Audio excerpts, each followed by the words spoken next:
programa Caminho da Universidade tem a alegria, satisfação, a honra de receber a nossa eterna escritora, poetisa, historiadora, dama da cultura, acadêmica, a confreira, professora Terezinha Leoni Wolff. Vamos falar sobre um Brasil independente. Minha cara amiga, me permite, eterna professora Terezinha Leoni Wolff. Seja muito bem-vinda ao programa Caminho da Universidade TV 1000, que é filiada à TV Cultura do Brasil. Por gentileza. Obrigada, professor. Obrigada por todas essas palavras. Mas a que mais me atrai mesmo é professora Terezinha Leoni Wolff, porque eu devo muito a essa profissão. Em casa a gente teve muita educação, como tratar as pessoas, respeitando-as, mas foi a parte da intelectualidade praticamente que a escola desenvolveu. Então eu gosto muito do título professora. Com certeza, concordo plenamente com a senhora. Os demais títulos é uma consequência desse ser professora, exatamente. Com certeza. Minha querida professora Terezinha, eu gostaria que a senhora nos colocasse o que é um país independente. O que quer dizer essa independência, por gentileza? Professora, a palavra independente já significa que não depende. Então, dentro da gramática, tiramos aquela prefixo in e fica dependente. No caso, nós podemos considerar que dependente é aquela pessoa, principalmente, que depende de outra. No caso da família, os filhos que são de menor idade estão sob a tutela dos pais, eles ainda são dependentes dos pais. Até o dia que puderem caminhar com as próprias pernas. Dentro da nossa legislação, sabemos que existe uma faixa etária onde ele é declarado de maior idade e que pode caminhar com as próprias pernas. Agora, dentro de um país, o que nós podemos dizer em relação à independência de um país? É o que nós vivemos. O nosso país é um país independente. Nós temos tudo o que nós gostaríamos de ter. Só não temos se nós não quisermos. Porque em ascensão social, vamos supor, nós temos condições de estarmos junto com as demais pessoas, relacionarmos a amizade, fazermos programas especiais, projetos que podem ser feitos dentro de uma instituição. Então, isto é independência, independência da pessoa, que nós não vamos confundir também só com a liberdade, né, Perfeito. Professor? Porque também nós temos a liberdade. E quando se trata de um país, é aquele país soberano, aquele país que tem condições dentro do povo de escolher o sistema governamental. Nós temos aí, por exemplo, democracia, nós temos presidencialismo, parlamentarismo. Esses são sistemas de governo que o povo escolhe. Né? Então, para mim, o Brasil hoje é um país independente. Tem condições de fazer seu livre comércio, tem condições de deixar as pessoas atuarem, e isso é uma coisa muito importante na nossa vida de ser humano. Com certeza. Minha querida professora Terezinha, nós estamos em 2022. Isso nos remete a 200 anos atrás. E o que a senhora pode nos falar sobre o bicentenário da independência da nossa pátria, do Brasil? Por gentileza. É uma data que leva à reflexão. Nós estamos caminhando para um futuro. E tudo que eu falei a respeito de país independente, nós temos que pensar no 7 de setembro, quando Dom Pedro proclamou a nossa independência sendo uma pessoa que veio de fora, de Portugal, né? E que trouxe tanta coisa boa para o Brasil. Até por sinal que eu penso, esse 7 de setembro deve levar à reflexão também daquelas pessoas que ao lado dele trabalharam muito pela nossa emancipação. Não só do José Bonifácio, que era o conselheiro dele, mas de a Imperatriz Leopoldina, que é uma pessoa que ninguém fala quase que na história dela. Mas eu, por exemplo, tenho conhecimento de uma obra que foi escrita por Zélia Cel, é uma jornalista do Paraná, trabalhava na TV Educativa, inclusive. Ela escreveu um livro sobre a princesa Leopoldina, porque a importância dela, principalmente na parte governamental, foi muito, muito importante para a nossa independência. Infelizmente, sempre a mulher ficou de forma oculta no processo do desenvolvimento em todos os sentidos do nosso Brasil. Isso a nível mundial também, né, professora? E é tão interessante como se traz à tona a importância da mulher. E mesmo no silêncio, nas ideias, em uma ideologia, se você olhar, tem o toque feminino, tem a inspiração e por muitas vezes a razão, mas sem assumir que partiu de uma mente maravilhosa de uma mulher. É muito importante isso que o senhor falou, porque agora essa semana ainda eu estava escrevendo um artigo sobre as mulheres no contestado e cheguei à conclusão que realmente teve um papel importante, mas que não foi conhecido. Então, dentro das biografias que a gente consulta, eu encontro lá 2, 3 mulheres que estavam ainda na fase da região do contestado, mas que eram pessoas assim que até tinham uma posição social mais ou menos boa. Aparece o nome. Aí você pensa nas mulheres que estiveram realmente dentro da luta do contestado. O que elas fizeram?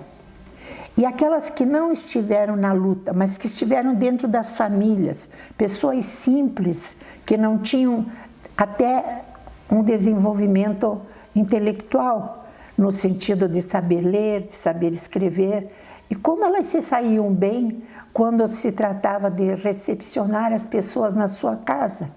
Elas ofereciam normalmente o que tinham de bom, não faltava um chimarrão e um cigarro de palha. Perfeito.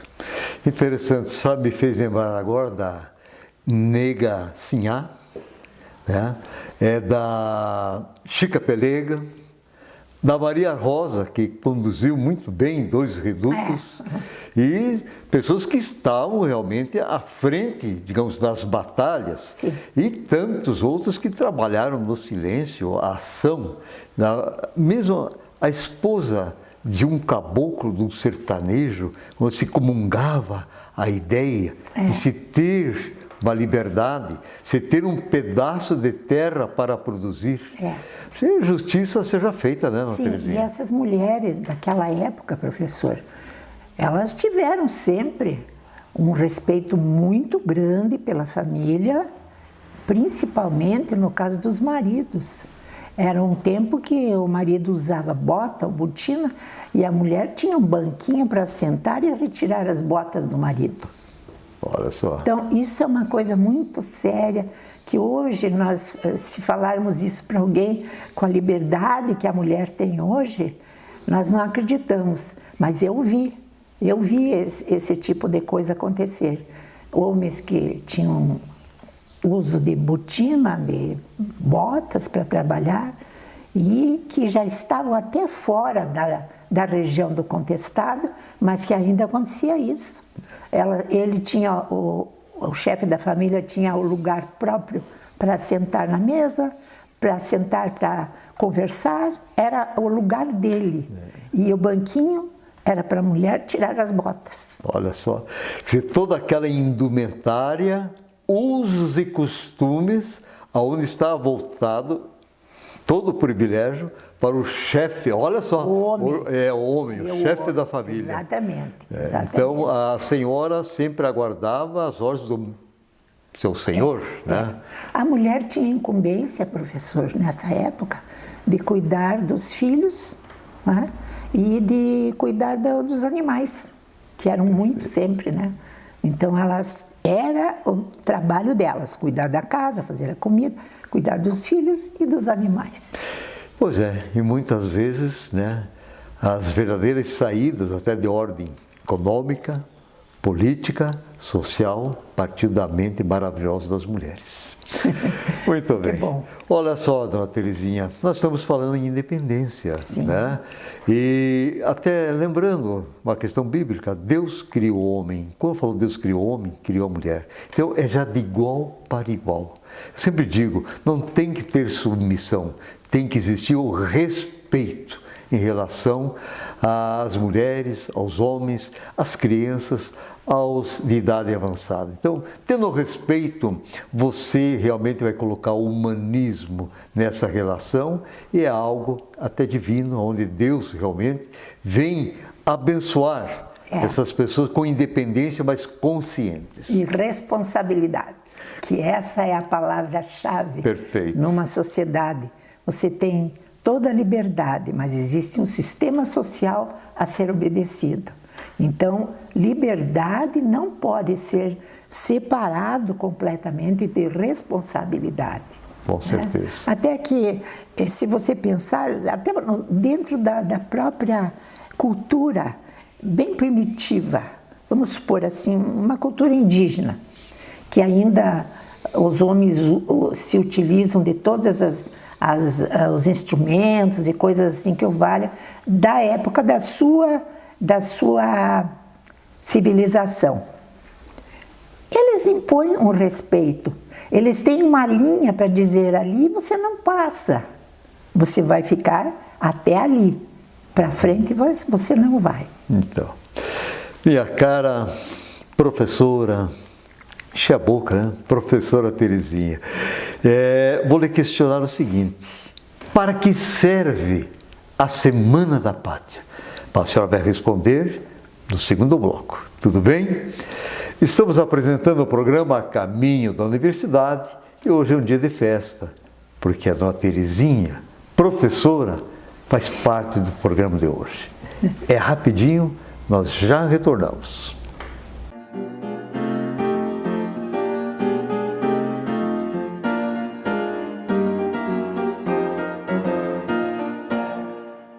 Estamos retornando com o programa Caminho da Universidade e hoje esta agradável presença.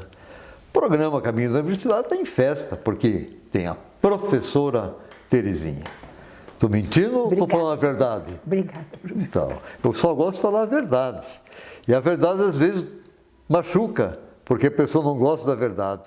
Mas essa verdade deve ser dita e socializada. Exatamente. Minha cara professora, eu lhe perguntei o que é e para que serve a Semana da Pátria, por gentileza. Professor, já que o fato de independência foi tão importante para a vida dos brasileiros, a Semana da Pátria é um preâmbulo daquilo que nós festejamos no dia 7 de setembro. Desde o dia 1º, é comum, era pelo menos comum, agora está voltando, graças a Deus, que as pessoas sempre pensassem em alguma coisa relacionada ao patrimônio cultural, nem que fosse a própria língua, porque a nossa língua também é um patrimônio. Então vamos desenvolver a língua, estudando um pouco, fazendo alguma poesia, colocando alguma coisa no papel sobre vultos da independência, pessoas que trabalharam. E se não for lá naquela época, trazemos para o nosso meio, porque nós também temos nos contemporâneos pessoas importantíssimas que fizeram coisas pela comunidade, que não fizeram para si, mas fizeram para os outros. Então, isto tudo pode ser revisto na época da Semana da Pátria. Se, por exemplo, um professor, dentro da sua atividade, tem condições de falar sobre isso, ótimo. E se não tem, recomende aos alunos algum livro, algum filme, alguma coisa que mostre todos aqueles fatos importantes da nossa liberdade, da nossa independência. Então, eu cheguei do tempo em que nós tínhamos a Semana da Pátria, dia 1º, dia 2, dia 3, dia 4, dia 5, dia 6, culminava no dia 7. Então, durante todos esses dias, era aquela euforia dentro de uma escola. E nós em casa também fazíamos as coisas, por exemplo, dentro de um desfile, tinha que se fazer alguma coisa de ornamentação para uma bicicleta, então a gente já levava para casa algum papel, crepom, alguma coisa, decorava a bicicleta para o dia do desfile. Na véspera, professor, nem se dormia. Você passava a noite assim, claro, pensando naquele outro dia que você ia desfilar. A importância, aquele garbo, ombros para cima, cabeça erguida, marchando. Porque, não sei por que tiraram tudo isso, de repente você via assim, aqueles desfiles das pessoas caminhando. E muitas vezes até mascando chicletes, o que eu não posso aceitar. Porque dentro da escola tudo isso é aprendido. O professor dá essas lições para o aluno e o aluno tem que respeitar aquilo que o professor fala. Afinal de contas, ele ali está subordinado. Perfeito. Ele não é independente dentro da sua sala da escola. Ele tem deveres, tem coisas a fazer que realmente são imprescindíveis para o bom funcionamento escolar. E da formação do cidadão. Sim. Então, professor, eu lembro muito bem que no dia 7 era a culminância dos festejos e os alunos desfilavam. Depois do desfile, à tarde do dia 7 de setembro, aqui na nossa Praça Hercílio Luz, nós fazíamos ali o desfile das fanfarras. Fanfarras das escolas que desfilaram pela manhã, à tarde elas iam à Praça Hercílio Luz e ali eles se apresentavam concorrendo a um concurso que era patrocinado pelo SESI. O SESI dava o troféu, não era coisa importante, era um troféu, mas era um troféu. E aí os alunos ali se apresentavam, movimentavam a cidade, era uma coisa muito gostosa de se ver. E hoje, às vezes você vê assim que estamos passando por uma data dessa que não estamos lembrando. Eu espero que este ano, já com o bicentenário da independência do Brasil, se façam as coisas. As instituições, principalmente escolares, assistenciais, que têm condições de fazer isso. Porque, afinal de contas, nós queremos este Brasil, nós não queremos outro. Essa é a nossa pátria, esse é o amor que nós temos que ter. E nós temos que pensar que já passamos por tantas coisas, por exemplo, a abolição da escravatura, no hino que se fala ali da independência, diz bem assim: já podeis da pátria livre ver contente a mãe gentil. E os grilhões que nos forjavam, né? Então, esses grilhões, professor, eu lembro que nós tínhamos cadernos de escola, cadernos simples, não era brochura, não era nada, era caderno simplesmente com um grampo lá, segurando aquela folha de fora, né, com um papel mais encorpadinho, mas tinha ali a fotografia de um negro com os braços erguidos e uma corrente atada. Essa imagem está na minha cabeça. E aquilo dizia exatamente o que fala o hino. Os grilhões que nos forjavam. Porque eram grilhões em todos os sentidos. Perfeito. Muito bem. Minha cara professora Terezinha, o que a senhora me diz em relação à bandeira do Brasil? Ela é um símbolo de uma pátria democrática, dona Terezinha? É Sinceramente, professor, é aquele símbolo que nos representa em qualquer lugar. Veja que em qualquer situação, você está numa solenidade cívica, você está até numa solenidade religiosa, mas que tenha fundo cívico, a bandeira está presente.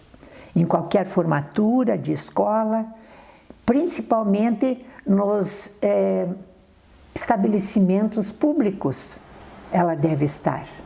Na frente das casas, quando se tenha condições, hasteia uma bandeira, porque ali está representada a nossa pátria. Quando nós olhamos para eu sempre falo muito da FEB, mas é que nós tivemos lá na FEB a canção do expedicionário, que eles falam exatamente tudo isso. Aquela pátria que os representa é a bandeira do Brasil. E até pouco tempo, nós tínhamos ainda no futebol bastante representação da bandeira.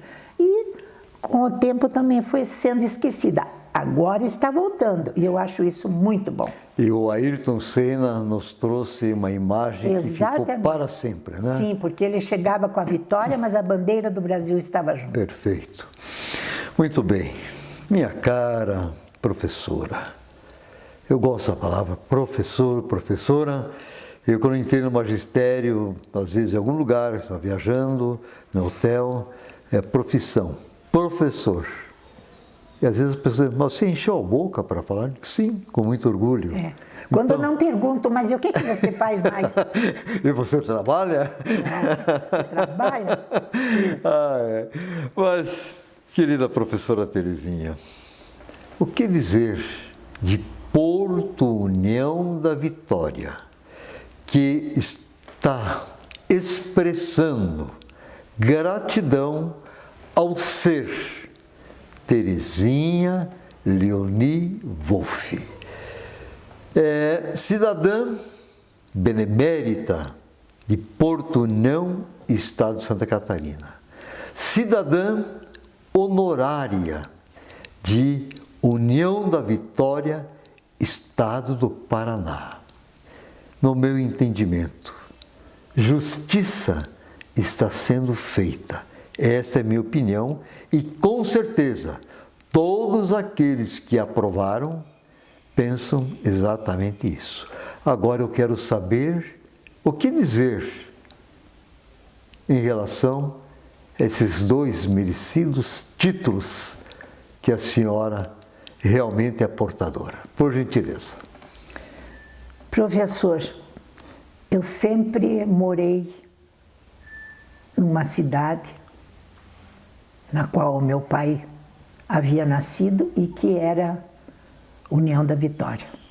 Antes da divisa, do acordo de limítrofes, sempre falo isso. E trabalhei no Paraná, trabalhei em Santa Catarina. Para mim, as duas cidades não têm distinção, a não ser dentro de um papel, de um certificado ou alguma coisa assim que eu valho. Mas o dia a dia da nossa vida é em função das duas cidades. E eu fico muito lisonjeada e não esperava esses títulos que agora estão sendo me dados. Porque eu não fiz nada sozinha. Eu acho que sempre teve uma pleiade de amigos, de colaboradores que estão sempre à nossa disposição para fazermos alguma coisa. Então, por exemplo, vocês estão aqui para ver comigo o que eu acho da Semana da Pátria, o que eu acho do Dia da Independência, ou alguma coisa a mais, da liberdade, da palavra em si, liberdade, independência. O que eu penso?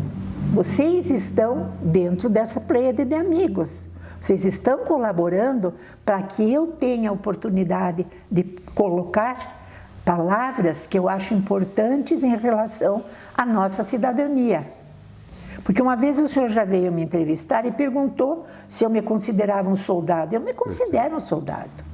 Eu sou um soldado, porque sempre respeitei a legislação, sempre respeitei o outro, né? E fiz a minha obrigação como dona de casa, como esposa, como mãe e como cidadã. Muito bem. Professora, a senhora tem toda a razão de que as pessoas fazem com que alimente aquela ideia. Mas a essência é quando parte a ideia de uma pessoa. E a beleza é quando as pessoas que querem e visam o bem comum, querem uma pátria melhor, uma cidade melhor, um povo com dignidade e justiça, endossam. Então, a sua essência é o pensamento, é o projeto. E isso você conquista, veja bem, não comprando amigos, mas sim trabalhando, mostrando responsabilidade, mostrando credibilidade diante de uma sociedade. Então, é esta soma maravilhosa, mas a essência está no ser. Eu quero parabenizá-la e, em nome de toda a nossa equipe da TV 1000, queremos aqui cumprimentá-la e nos colocamos à sua inteira disposição, porque onde percebe que é a essência de algo justo e digno, que é melhor para o povo brasileiro, nós temos que endossar. Afinal, somos brasileiros. Por gentileza, sua mensagem aos brasileiros. Olha, professor, eu acho que a senhora já disse tanto, mas o que eu gostaria é que realmente houvesse, assim, uma maior compreensão dentro da sociedade. Que nós tivéssemos condições realmente de exercer essa autonomia, de exercer essa liberdade, sem que haja um bate-boca, como a gente diz, que leve à discordância e até a discussões de cortar amizades. Isso é uma coisa muito séria e eu não gostaria que continuasse. Gostaria que nós pudéssemos realmente debater ideias, porque isto é importante na nossa vida. Aí nós diremos, estamos numa democracia, nós estamos vivendo aquilo que se prega, liberdade, igualdade e fraternidade. Senão não é uma democracia. E viva o Brasil? Viva o Brasil! Muito bem. Minha cara professora, eu tenho insistido semanalmente o seguinte: não existe problema sem solução quando você acredita no poder da palavra mágica educação. Até a próxima semana.